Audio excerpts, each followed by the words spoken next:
Колокольным звоном встречает верующих собор Казанской иконы Божьей Матери. Прихожане стали собираться задолго до начала литургии. Копия Гаденовского креста в Казани впервые. Для каждого православного это добрый знак. Все-таки это поклонение кресту. Как говорится, мы все люди верующие. Это, да, большой для нас праздник. Повод прийти в церковь, лишний раз помолиться. Величайшей святыни, поэтому постарались сюда приехать.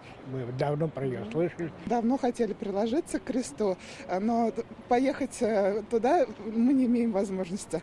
Поэтому мы очень рады, что крестный ход пришел в Казань, и мы имеем возможность поклониться кресту. Божественную литургию провел митрополит Казанский и Татарстанский Кирилл. Поклониться Гаденовскому кресту, послушать обращение и вознести молитвы приехали верующие со всей республики и других регионов. Целую ночь мы ехали. Я хотела попасть к этому кресту. Просила помощи своим детям, внукам. День хороший, очень довольны. К сожалению, не смогли пройти. Народу очень много. А так, в общем-то, хотели увидеть, увидели. История святыни, говорят верующие, не поддается законам бытия. Крест был создан в 15 веке в Византии. Затем 600 лет назад чудесным образом перенесся на русскую землю, близ села Гаденово. Верующие увидели в этом знак свыше. Еще там лет 20 назад о нем знали очень мало людей. То есть он не был так распространен. Но вот люди стали приезжать, знаете, к пустому колодцу за водой не ходят. Люди стали приезжать, получать какие-то исцеления, утешения. Все это стало распространяться. И сегодня мы знаем, это одно из самых почитаемых мест в стране. Рассказы о его чудесах верующие бережно хранят. На коляске один молодой человек приехал, приложился к его кресту. Шаткой походкой, но все-таки своими ногами пошел. Мою родственницу выписали умирать. 4-й степень рака.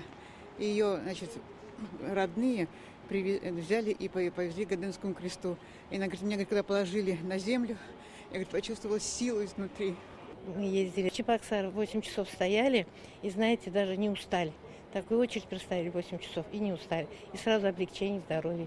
Общероссийский крестный ход начался в первых числах сентября в Мурманске. Освященную копию креста пронесут по 27 городам России и Беларуси, с севера на юг и с запада на восток.